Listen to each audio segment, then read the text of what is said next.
जय हिंद dear student. Physics time के यूट्यूब चैनल पर आप सबका स्वागत है। हमने लेक्चर नंबर जो 14 किया था उसका नाम था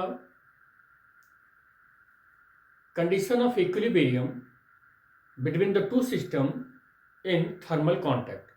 और उसमें हमने क्या पाया कि कोई भी सिस्टम अगर इक्विलिब्रियम कंडीशन में है तो इक्विलिब्रियम कंडीशन में रहने के लिए उसकी एंट्रोपी और थर्मोडायनेमिकल प्रोबेबिलिटी मैक्सिमम होना चाहिए। फिर उसके बाद हमने बीटा पैरामीटर लेक्चर नंबर 15 किया और लेक्चर नंबर 16 जो है हमने किया entropy and the probability Boltzmann relation.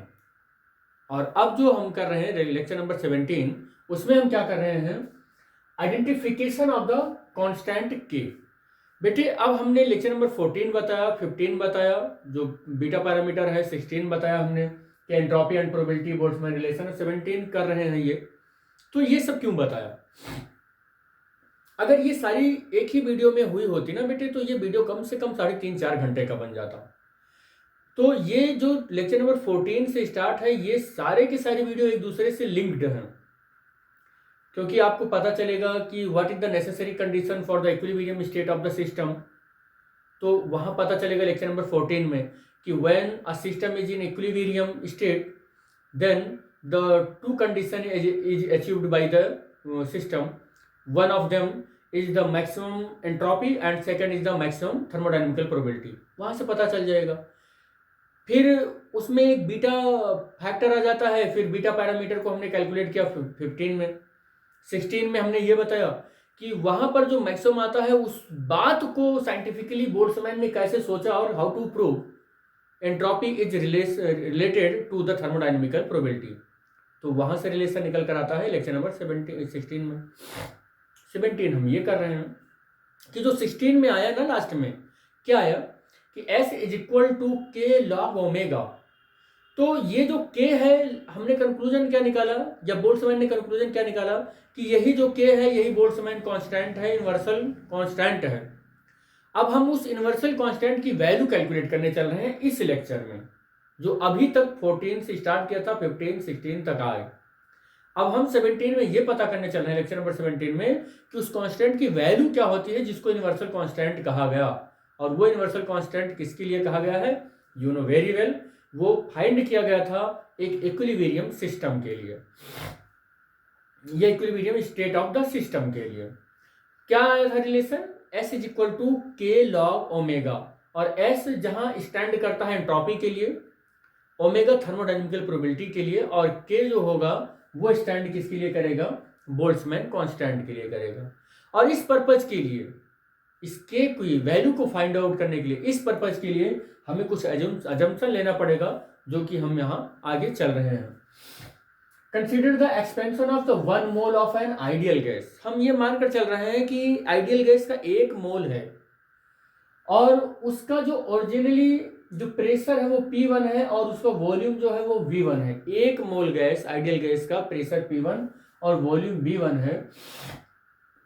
और N2 and the evacuated chamber of the volume V2, एक वो है चैम्बर है जिसका वॉल्यूम इवैक्यूएटेड है, वैक्यूम है, उसका वॉल्यूम V2 है और उसका फाइनल प्रेशर P2 है।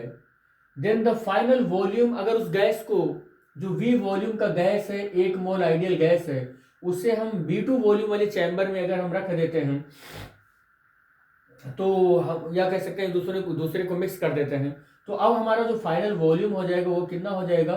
P2 प्रेशर पर V1 प्लस V2 हो जाएगा। The problem is to find the isothermal change in the entropy of this gas. इस गैस की एंट्रोपी में आइसोथर्मल चेंज फाइंड करने की प्रॉब्लम है। ऐसे सिस्टम जिसमें हमने रख दिया है आइडियल गैस, ये V वॉल्यूम का और P प्रेशर वाली जो है, हम एक इवैक्यूएटेड चैम्बर में जो मिक्स किए हैं V2 वॉल्यूम और उसका जो फाइनली सब कुछ आ रहा है यानी कि प्रेशर P2 और वॉल्यूम V1 प्लस V2। यहाँ पर प्रॉब्लम क्या राइज हो रहा है? सबसे बड़ी प्रॉब्लम यहाँ पर क्या है? प्रॉब्लम क्या है कि जो गैस लिए है उस गैस की एंट्रोपी, इस गैस की एंट्रोपी में आइसोथर्मल चेंज हो रहा है और उस आइसोथर्मल चेंज को फाइंड करना है हमको। ये प्रॉब्लम है हमारी। यानी कि गैस की एंट्रोपी में आइसोथर्मल चेंज को पता करना, उसकी प्रॉब्लम को फाइंड करना हमारी सबसे बड़ी प्रॉब्लम, यहीं पर चैलेंज है ये। कह रहा when the containers of the volume V1, कह रहा है जब कंटेनर का वॉल्यूम V1 है और उसका लास्ट सेकंड वाला वॉल्यूम यानी कि फर्स्ट वॉल्यूम V1 है, सेकंड वॉल्यूम V2 है, और the connected in the probability of to finding the molecule, हमने उनको क्या किया है, कनेक्ट कर दिया है। एक चैम्बर मेरा ये है, एक चैम्बर ये है मेरा, एक चैम्बर ये है मेरा, और उनको जब हमने कनेक्ट कर दिया, उनको हमने कैसे क्या कर दिया, कनेक्ट कर दिया। इसका वॉल्यूम V1 है, इसका वॉल्यूम V2 है।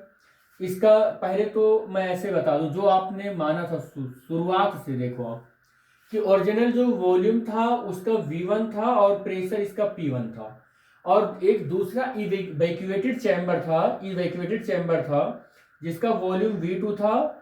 अब यहां पर क्या हुआ, और जब इसको कनेक्ट कर दिया गया, इसको कनेक्ट कर दिया गया, इसको कनेक्ट कर दिया गया ऐसे, तो अब इसका वॉल्यूम, नेट वॉल्यूम क्या हो जाएगा, V1 प्लस V2 हो जाएगा, और इसका प्रेशर ऑफ फाइनल कितना हो गया है, P2 हो गया है। कनेक्ट करने के बाद का प्रेशर बता रहे बेटे, कनेक्ट करने से पहले तो इवैक्यूएटेड था तो प्रेशर कुछ भी नहीं था, जब कनेक्ट कर दिया तो इसका फाइनल प्रेशर कितना हो गया, V2 हो गया।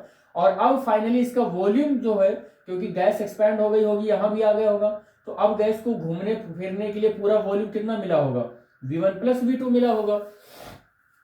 भाई यहाँ पर गैस है, यहाँ पर गैस है, P1 है इसका प्रेशर, V1 है इसका वॉल्यूम। हमने एक इवैक्यूएटेड चैम्बर लिया, उसका वॉल्यूम V2 है, लेकिन इवैक्यूएटेड है तो यहाँ पर प्रेशर 0 है। लेकिन जैसे ही हमने कनेक्ट कर दिया, इसको कनेक्ट कर दिया, अब गैस मॉलिक्यूल क्या करेंगे, यहीं तो रह नहीं जाएंगे, अब यहाँ सब होते हुए थे यहाँ भी आ जाएंगे, यहाँ भी आ जाएंगे, यहाँ भी आ जाएंगे, ऐसे यहाँ भी आ जाएंगे। अब गैस को घूमने के लिए नेट वॉल्यूम कितना मिलेगा, V1 प्लस V2 मिलेगा, और अब यहाँ पर नेट प्रेशर कितना हो जाएगा, P2 हो जाएगा, नेट प्रेशर P2 हो जाएगा। वही हमने यहाँ पर लिख भी दिया है आपको। कह रहा है यहाँ पर सबसे बड़ा चैलेंज ये है कि गैस की एंट्रोपी में आइसोथर्मल चेंज प्रॉब्लम है कि उसको कैसे फाइंड करें, हम लोग कैसे फाइंड करें कि गैस की एंट्रोपी में आइसोथर्मली चेंज हो रहा है, उसको कैसे फाइंड करें। तो कह रहा है जब इस कंटेनर का वॉल्यूम V1 था और एंड वॉल्यूम V2 हो गया, V2 था मतलब कनेक्ट करने से पहले का, तो कह रहा है और द कनेक्टेड, और जब इसको कनेक्ट करके किया गया, तो कनेक्ट किया गया, अब की बात करते हैं, कनेक्ट करने से पहले वॉल्यूम V1 V2 था दोनों चैम्बर का, कनेक्ट करने के बाद अब यहां पर कनेक्ट कर दिया गया, तो मॉलिक्यूल के पाए जाने की, कंटेनर के अंदर मॉलिक्यूल के पाए जाने की इस चैम्बर में, पहले वाले चैम्बर में पाए जाने की जो प्रोबेबिलिटी है, या कह सकते हैं पाए जाने का, हम ये कह सकते हैं कि in the first container of the volume, हाँ गैस का ये बहुत फैक्ट बात है। यहाँ पर मैं एक स्टेप और बता दूं आपको, तब आगे बढ़ूंगा। कह रहा कि कनेक्ट करने के बाद गैस मॉलिक्यूल क्या यहां नहीं रहेंगे, यहां भी रहेंगे, क्या यहां नहीं रहेंगे, यहां भी रहेंगे, लेकिन पहले वाले चैम्बर में गैस मॉलिक्यूल कितना, कह सकते हैं कि पहले वॉल्यूम के, दोनों नेट वॉल्यूम के रेस्पेक्ट में पहले वॉल्यूम में कितना रहेगा। तो यहां पर जो है कि finding the one molecule in the first container of the volume V1 volume के अंदर फर्स्ट कंटेनर में जो 1 मोल मॉलिक्यूल है वो कितना रहेगा, तो V1 प्लस V1 अपान V1 प्लस V2 हो जाएगा ये। और यही इसी तरीके से अब देखते हैं कि अब इसके फर्स्ट वाले चैम्बर के अंदर मॉलिक्यूल के पाए जाने की प्रोबेबिलिटी क्या होगी, वो भी हम देख लेते हैं। तो as 1 mole of an ideal gas के 1 मोल के लिए कंटेन्स है करता है वो कितना है, कैपिटल N है। और इस कैपिटल N को हम नॉर्मली N नहीं कह रहे हैं, ये आवोगैड्रो नंबर है जिसकी value 6.023 into 10 to the power 23 molecule पर मोल होता है। Molecules and the probability of the composite event, और ये भी आपको बता दें कि यहां पर मॉलिक्यूल की पाए जाने की प्रोबेबिलिटी जो है वो, और यहां पर मॉलिक्यूल की पाए जाने की जो प्रोबेबिलिटी है ये कंपोजिट इवेंट है। और कंपोजिट इवेंट होने पर हम क्या देखते हैं कि इस चैम्बर में मॉलिक्यूल की पाए जाने की जो प्रोबेबिलिटी है, इस चैम्बर में पाए जाने की जो मॉलिक्यूल की प्रोबेबिलिटी है, इन दोनों प्रोबेबिलिटी को हम क्या करते हैं, मल्टीप्लाई कर लेते हैं, क्योंकि हमें पता है कि कंपोजिट इवेंट की जो नेट प्रोबेबिलिटी निकलती है वो हम दोनों की मल्टीप्लिकेशन से निकलती है। तो कंपोजिट इवेंट होता क्या है, वो इक्वल होता है। कंपोजिट इवेंट क्या होता है बेटे, वो इक्वल होता है। मैं यहाँ लिख दे रहा हूँ, कंपोजिट इवेंट जो होता है उनकी इंडिविजुअल प्रोबेबिलिटी के मल्टीप्लाई के इक्वल होता है। तो composite event equal to the product of the probabilities of the individual probability independent event के मतलब इक्वल होता है। ये हमने आपको बता दिया कि कंपोजिट इवेंट क्या होता है। कंपोजिट इवेंट में जितने भी प्रोबेबिलिटी होते हैं उन सब की मल्टीप्लाई हो जाता है, नेट हमारा प्रोबेबिलिटी हो जाती है। और यहाँ पर therefore the probability of the finding the one molecule of the gas in the container of the volume V1 volume के अंदर, कंटेनर के V1 वॉल्यूम के अंदर गैस के 1 मोल के मॉलिक्यूल को फाइंड करने की जो यहाँ पर प्रोबेबिलिटी होगी वो कितनी होगी, वो होगा V1 plus V2 to the power n, क्योंकि 1 मॉलिक्यूल होता तो 1 हो जाता, 2 होता तो 2, यहाँ n मॉलिक्यूल है तो हमने उसकी डिग्री क्या कर दी, n कर दी। अब इसको हम लोग क्या कर रहे हैं, इसको मान ले रहे हैं कि ये इसकी जो प्रोबेबिलिटी है पहले वाले चैम्बर में पाए जाने की प्रोबेबिलिटी है ये ω1 है। The probability of the finding the 1 मोल, अब 1 मोल की जो प्रोबेबिलिटी है फाइंड किया जा रहा है, या हम कह सकते हैं कि जिसमें n मॉलिक्यूल हैं आइडियल गैस के, if the final volume V1 plus V2, अब V1 प्लस V2 के रेस्पेक्ट में देखें, अभी तक एक चैम्बर में देख रहे थे, एक चैम्बर में हम देख रहे थे, एक चैम्बर में देख रहे थे तो इतना आ रहा था, कितना आ रहा था, वो इतना आ रहा था। अब टोटल हम V1 प्लस V2 में देखें तो कितना आएगा, तो यही में B1 प्लस B2 का मतलब क्या है, B1 यहाँ है ही है, प्लस B2 कर दो बस। आप टोटल चैम्बर में, नेट चैम्बर में देखें कितना जो मॉलिक्यूल के पाए जाने की प्रोबेबिलिटी कितनी है, तो V1 प्लस V2 अपान V1 प्लस V2, ये कैंसिल हो गया, और कैंसिल हो गया, टू द पावर n है तो 1 की पावर n, और किसी की 1 की पावर कुछ भी लिख दो वो 1 ही आता है। इसको हम बोल दे रहे हैं कि ये ω2 है, और ये दोनों प्रोबेबिलिटी हमारी कंपोजिट इवेंट है, और कंपोजिट इवेंट है। और आगे हम देखें कि hence from the Boltzmann relation क्या कहता है कि चेंज एंट्रोपी में हमेशा चेंज होता रहता है, और जब एक चैम्बर से दूसरे चैम्बर में मॉलिक्यूल ऐसे घूमता रहेगा तो उसमें भी ऑब्वियसली रैंडमनेस होगा, एंट्रोपी चेंज होती रहेगी। तो यहाँ पर चेंज इन एंट्रोपी अगर हम निकालें तो del S equal to S2 minus S1, और S2 की वैल्यू हम यहाँ से देखें, S1 की वैल्यू S1 log ω1, S2 की वैल्यू कितनी हो जाएगी, S2 log ω2 हो जाएगी, और यहाँ से K log ω2 minus K log ω1, और K कॉमन हो जाएगा, और log m minus log n होता है, log m बाई n होता है, और log ω2 बाई ω1 हो जाएगा, और ω2 की वैल्यू 1 है बेटे, 1 या 1 टू द पावर n, और ω1 की वैल्यू कितनी है, V1 अपान V1 प्लस V2 की पावर n, ये हमने रख दिया, और इसकी पावर n हो गई, और यहाँ से V1 प्लस V2 ऊपर चला जाएगा, V1 प्लस V2 अपान V1 हो जाएगा, और पावर यहाँ से कितना हो जाएगा। हाँ, एक चीज यहाँ पर ये भी देखना होगा कि पावर लॉग, देखो यहाँ पर कैसे होता है, लॉग m n, ये लिखा जाता है log m to the power n लिखा जाता है। तो यहाँ पर n स्मॉल n लिया, तो यहाँ पर देखो log यहाँ पर आगे है तो ये डिग्री में चला जाएगा, तो डिग्री में के आगे आ जाएगा, देखो ये डिग्री यहाँ पर आ जाती है, log m की पावर n, फार्मूला आपको याद होना चाहिए, तो वहीं से चला गया, ये n के हो गया। इससे पहले वाले लेक्चर में हमने क्वेश्चन नंबर 14 तक कर लिया था, इसीलिए हमने इसका नाम क्वेश्चन नंबर 15 कर दिया, क्योंकि ये सारे लेक्चर एक दूसरे से लिंक्ड हैं। तो इन लेक्चर्स में हमने एक क्वेश्चन भी सेम ही रखा है, उसी सीरियल में रखा है, इसमें नए लेक्चर में नया क्वेश्चन नाम नहीं दिया है हमने, तो क्वेश्चन नंबर ये 15 हो गया। ये क्वेश्चन नंबर 14 था, ये क्वेश्चन नंबर 14 था। ये इससे पहले जो था S is equal to K log omega plus C, जो कि लेक्चर नंबर 16 में हमने करवाया है, वो 13 था। तो इस तरीके से आप वहां पर देखेंगे, सीरियल से देखेंगे, तो सारे लेक्चर एक के बाद एक मिलते चले जाएंगे, और आपका एक क्वेश्चन भी क्लियर होता रहेगा। तो ये डिग्री में आ जाएगा, n के हो जाएगा, क्वेश्चन नंबर 15 हो गया। But change in the entropy, लेकिन एंट्रोपी के चेंज होने के लिए क्या देखेंगे, when the gas changes from the one state, gas एक स्टेट से दूसरे स्टेट में चेंज होता रहता है। अगर फर्स्ट स्टेट के वॉल्यूम की बात करें तो V1, और टेम्परेचर की बात करें तो T1, और दूसरे स्टेट की अगर हम बात करें तो वॉल्यूम V1 प्लस V2 हो गया है, करेक्ट कर दिया गया है उसको ना, और टेम्परेचर जो फाइनल है वो T2 हो गया है।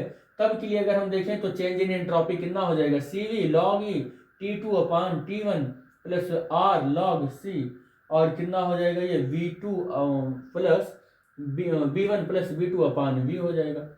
अब यहाँ पर क्या हो जाएगा, एक मिनट।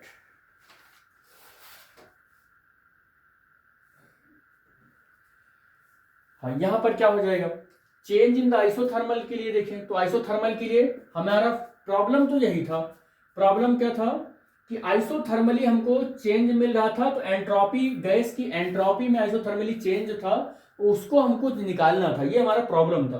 तो आइसोथर्मल है तो टेम्परेचर सेम ही होगा, T1 प्लस T2 एक दूसरे से सेम होगा, तो T1 प्लस T2 सेम रखेंगे तो log 1 आ जाएगा, log 1 की वैल्यू 0 हो जाती है, ये पूरी वैल्यू 0 हो जाएगी। चेंज इन एंट्रोपी का ये फार्मूला होता है, ये पूरी वैल्यू 0 हो जाएगी, ये वाली वैल्यू बचेगी भाई, ये वाली वैल्यू बचेगी, तो R log E V1 plus V2 upon V हो जाएगा। तो यही हमने लिख दिया, del S equal to R log E V1 plus V2 हो जाएगा log E, और R देखो यहाँ पर यही फार्मूला फिर से लग गया बेटे कि n log m is equal to जो होगा वो log m to the power n हो जाएगा, दिख रहा है ना आपको। तो यही फार्मूला यहां भी लगा दिया कि ये r यहां पर है तो ये ऊपर आ जाएगा यहां पर, तो log e v1 plus v2 अपान v1 और r हो जाएगा। इक्वेशन नंबर 16 और 15 को देखो ध्यान से, तो डेल एस की वैल्यू ये आई, डेल एस की वैल्यू ये भी आई, दोनों इक्वेशन को इक्वेट कर दो, 15 और 16 को इक्वेट करोगे तो log e v1 plus v2 की अपान v1, हाँ यहाँ पर, और पावर n के, और log e v1 plus v2 अपान v1 पावर r, ये दोनों इक्वल हो जाएंगे। बेस सेम है तो डिग्री भी सेम होनी चाहिए, तो एन के इज इक्वल टू आर हो जाएगा, या K is equal to R by N हो जाएगा। यहां से आपको K is equal to R by N मिल जाएगा।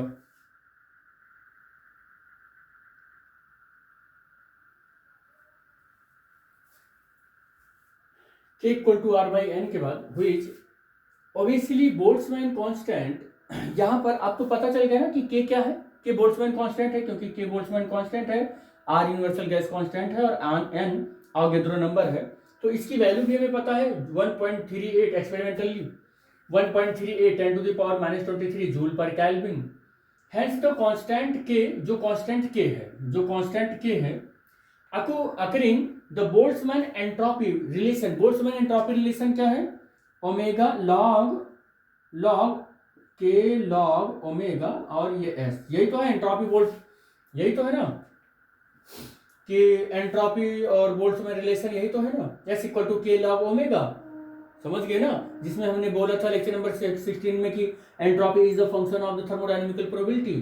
तो कह रहा है कि occurring in the Boltzmann entropy relation, ये जो के है is identified as the Boltzmann constant. यहां से पता चल गया कि ये जो हमारा रिलेशन है ना, इस रिलेशन में ये के कुछ और नहीं बल्कि ये बोल्ट्जमैन कांस्टेंट के ही है, जिसकी value 1.38 10 to the power minus 23 joule पर केल्विन होता है। तो इस तरीके से ये हमारी हेडिंग कंप्लीट हुई, identification of the constant K, जो बोल्ट्जमैन कांस्टेंट है जिसकी value 1.38 10 to the power minus 23 joule पर केल्विन होती है, वो आइडेंटिफाई हो गया। और अब ये पूरा, इस हेडिंग का पूरा मतलब कह सकते हैं हम कंप्लीट हो गया, और इस पर हम कुछ न्यूमेरिकल भी कर लेंगे, एक दो न्यूमेरिकल करके इसकी कॉन्सेप्ट को और क्लियर कर लेंगे। तो तब तक के लिए जय Hind, thanks for watching the video, thank you बेटा।